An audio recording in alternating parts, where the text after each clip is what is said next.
Wake up! Wake up, sleepyheads! Wake up, sleepyheads! Come on, get out of bed. It's time for school. Get your clothes on. Come on. I don't care. I don't care. No, you need to get up. If you want to eat breakfast, you better get up right now. Okay, come on. Come on, let's get up. Come on, guys. Time for school. I have biscuits and gravy downstairs, okay?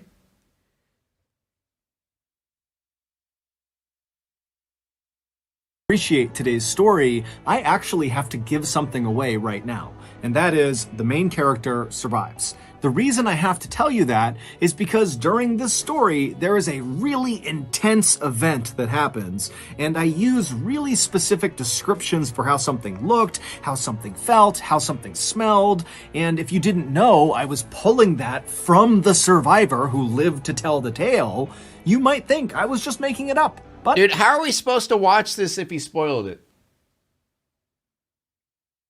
Chat, remember how I ban anyone who spoils stuff? We have to ban him?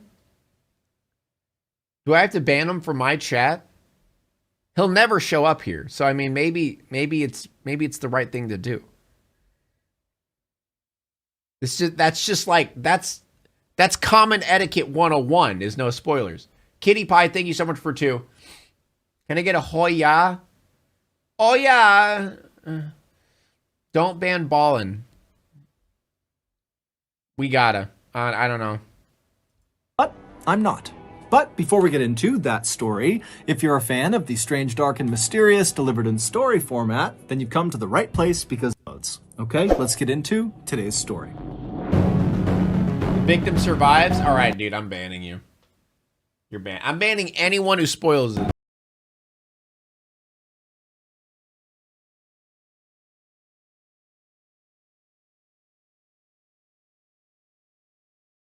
July 19th, 2013, 49-year-old Matt Dyer climbed on board a tiny 19-seat Twin Otter airplane that was parked on the tarmac of the Montreal International Airport in Canada. Matt was about to take off on the first of 2 flights. It's in the title? Dude, you just spoiled it again. Stop spoiling it. Thank you, Pupper, for the 2. And 7 other adventurous people stop spoiling deep it into one of the most remote and wild regions in North America. For Matt, this trip was going to be the most amazing journey of his life. He had seen the ad for this 2-week-long expedition about a year earlier when he was looking through a magazine put out by an environmental organization called the Sierra Club.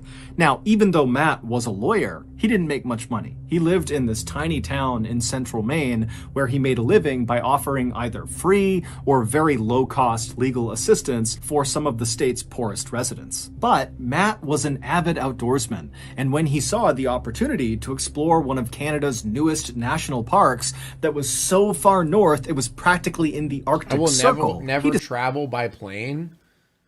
Why? way safer and faster than driving in a car.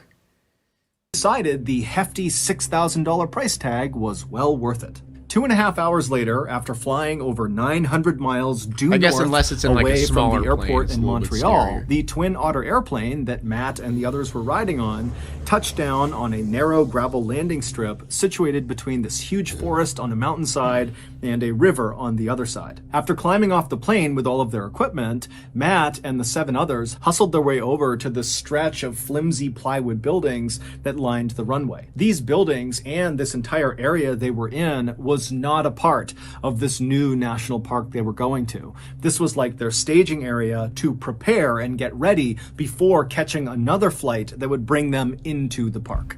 And so Matt and the 7 other people he was with, which included the 2 trip leaders from the Sierra Club, they would stay at this temporary base camp for the next couple of days, going over their hiking routes and talking about emergency procedures and protocols. And then after those 2 days were up, the group felt like they were ready. And so the group packed up all the things and they boarded the tiny float plane out on the water that would take them to their final destination, this new Canadian national park, better known as the Torngats Mountains. 45 minutes later, the pilot of the float plane began to descend through the clouds Thank you, Becky. to make their landing on a little water inlet. And so many as the poopers pilot today. did What the that, heck? Matt and the 7 others you. were able to look out the window and actually see the Torngat Mountains for the first time. Now, all of them had seen dozens and dozens of pictures of this area, but seeing it for the first time in person was still shocking. The area looks like an alien planet. The wilderness in and around the Torngats is not the same kind of wilderness we think of when we think about going hiking in the forest or going camping or something. No, the wilderness... Holy shit. He upgraded to cringe? Dude, how do we even have anyone who went to cringe? Did we even have anyone who went full cringe? Anna, thank you so much for becoming a member. Or member for a month. That's interesting. This little pooper got her own little pooper today. Adopt, don't shop, friends. Dude, I don't think we've ever had someone go full cringe. Is that the first full cringe? The Torngats is primordial. It's like you're looking out at a place from the very beginning of time, like dinosaurs should be walking around this area. As far as Matt could see, in any direction were these huge, jagged mountains that had been carved out of the earth by glaciers hundreds of thousands of years ago. And those same glaciers had created hundreds of waterways between the mountains called fjords that almost looked like blue-veined fingers. And even from high up in the plane, Matt could look down and the water of these fjords Dude, this was just so makes me want to clear go that he could see these on speckled vacation, backs dude. of brown trout swimming You should go beneath there? the Yeah, surface. dude. It just makes me want to go on While vacation. this landscape was undoubtedly spectacularly beautiful and pristine and totally incredible, it was equal parts unwelcoming to people. There are no roads in the Torngats, there's no campsites, there's no facilities, there's no internet, there's no cell phone, and the weather is unbelievably So right harsh. now? It's Okay. freezing cold and wet most of the time, and then even when it's a little bit warm and a little bit nice there, the weather can change in an instant and become freezing cold and wet all over again. And so, as such, the handful of visitors that go into this area every year are expected to be 100% self-reliant, because this really is one of the most dangerous wild regions in the world.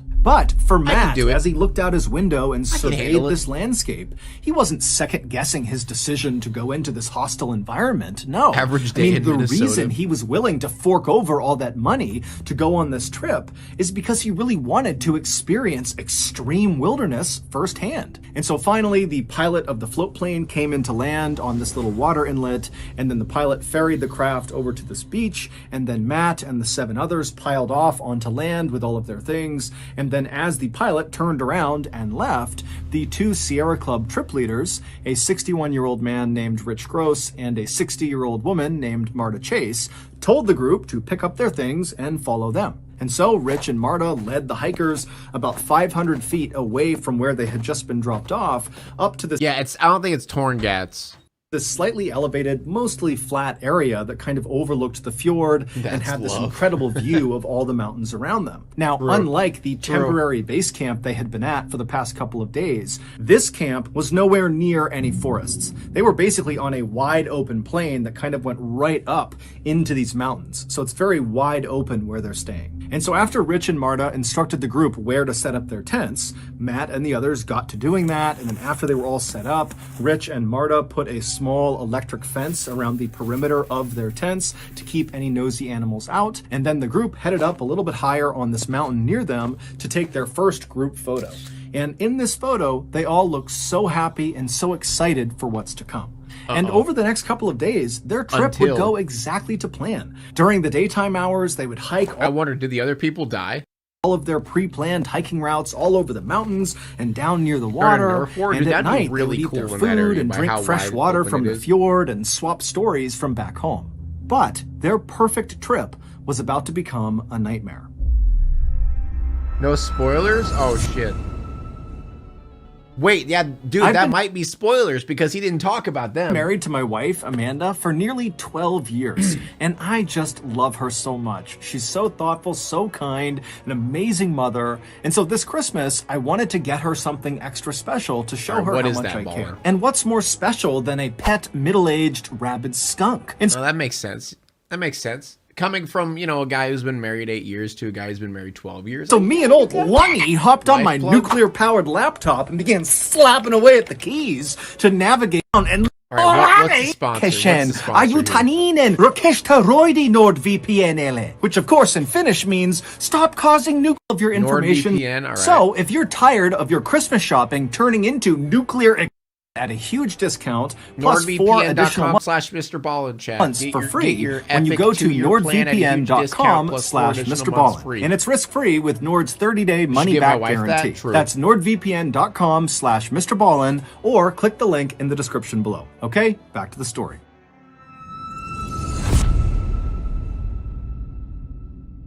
In the early evening hours of Tuesday, July 23rd, so 2 days after the group arrived in the Torngat Mountains, Matt and the others returned from one of their hikes. Is it Torngat? Is it Torngat? Maybe the day had been cold and rainy, but the group was in good spirits. This was their last day at this particular camping spot. The next morning, they were going to pack up and head farther inland to their next camping spot. After Matt and the others had put their gear back inside of their tents, they came back out to see that Rich and Marta, the 2 trip leads, had organized a special feast for the group to celebrate the successful beginning of their trip. As Creamy should have been his. Wait, who won? Let me guess, Mr. Ballin? Or Mr. Beast? Not Mr. They're both Misters. Who won, chat? Was it Mr. Beast, I assume? Just guessing. Eating salami and crackers and drinking rum mixed with lemonade as they talked excitedly about the next couple of days and what they could expect. At some point during the festivities, Matt was tired, and so he broke away from the group. He climbed back inside of his tent, got inside of his sleeping bag, and before long, he was fast asleep. A few hours later, around 3:30 in the morning, Matt suddenly woke up. He had no idea what had woken him up, and so for a second, he just lay there listening to the outside world and just kind of staring straight up. Now, the moon was out that night, so there was some illumination, and as he looked straight up at the underside of his tent, he sees this huge figure move across the side of his tent and then stop right on top of him. And then before Matt's brain could process what was happening, this huge figure began pressing down on the fabric of Matt's tent. And so he's seeing his tent collapsing in on him. Matt's not doing anything. He's not saying anything. He's just watching in horror. And then suddenly the tent rips open and these 2 arms reach into the tent and they grab at Matt. And Matt threw his hands up in defense and screamed out for help. Chat, do you think he lives? You think he lives? One in chat if you think he lives.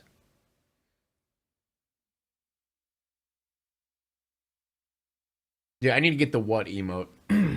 That'd be perfect.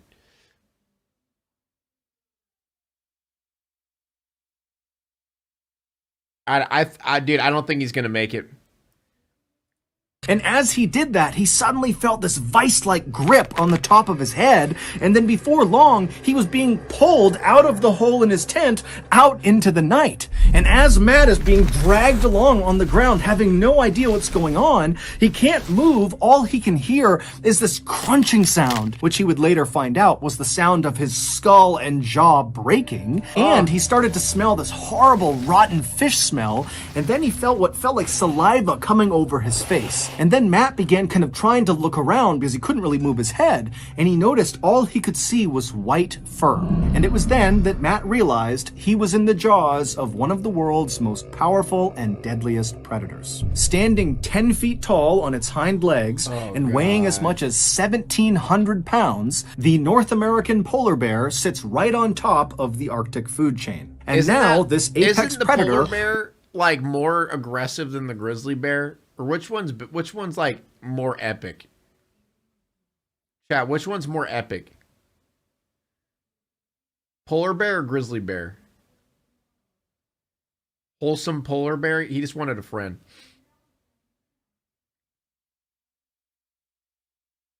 Polar bears are hyper carnivores? Yeah, I thought it was polar bears. Was dragging Matt by the skull down to the beach where Matt knew he would be eaten, even if Matt was still alive when the eating began. When the bear first ripped open Matt's tent and bit down on the top of his skull, Matt let out that scream, and it actually woke up the entire camp. And one of the first people to emerge from their tents to see what was going on was one of the trip leaders, Marta. And so she jumps out of her tent, Marta and to the just rescue? 3 feet away from her, she sees this huge polar bear on its hind legs diving into the tent to get after Matt.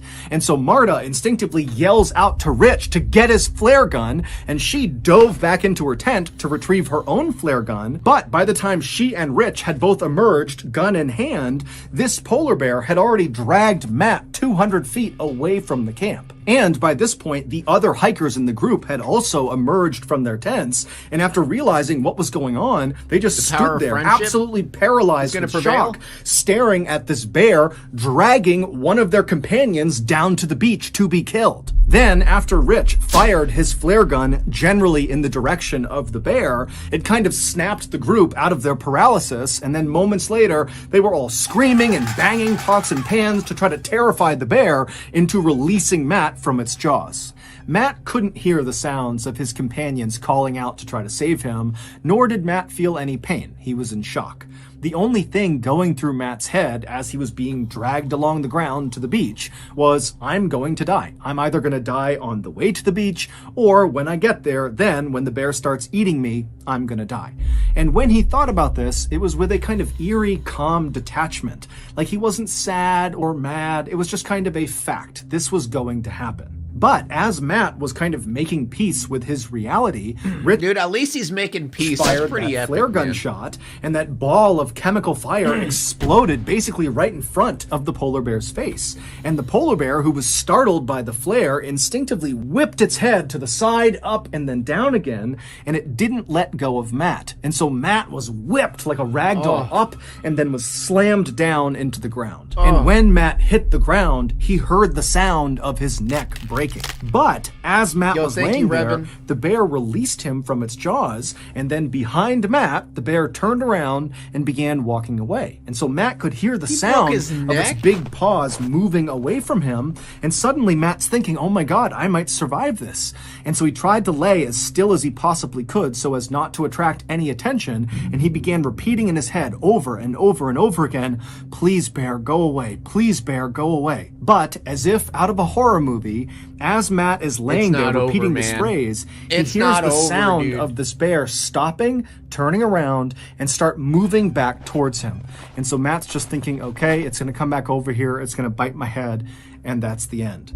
But luckily, Rich, by this point, one of the trip leads, had run down closer to the beach, reloaded his flare gun, and right as this bear was going to bite Matt again, Rich had fired that flare, and once again, the chemical fire had kind of exploded right near the bear, causing it to get startled. It turned around, it ran off, and this time the bear damn, did not dude. return. It would turn out Rich and Marta, the two trip Rich leaders and from Marta the Sierra over Club, here. had chosen a location for this campsite that was so heavily trafficked by polar bears, it was referred to as a polar bear highway. When all of the hikers, which included Marta and Rich, so they saved him, but it was also their fault in had the been first given place. their safety brief when they were staying in those plywood structures at that base camp near the runway.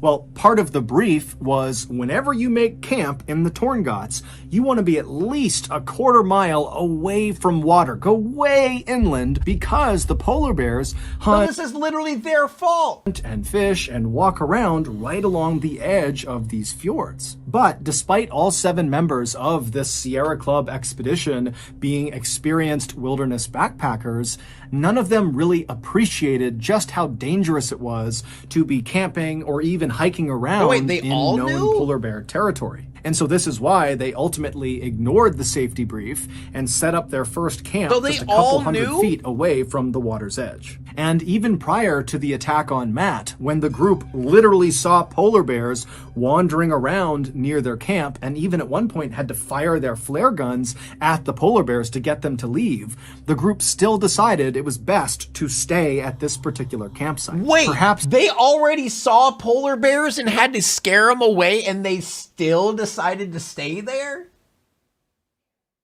Okay, never mind. I don't even feel bad anymore. Like, how stupid can you be? What? Yeah, also, I don't understand. That's so stupid, dude.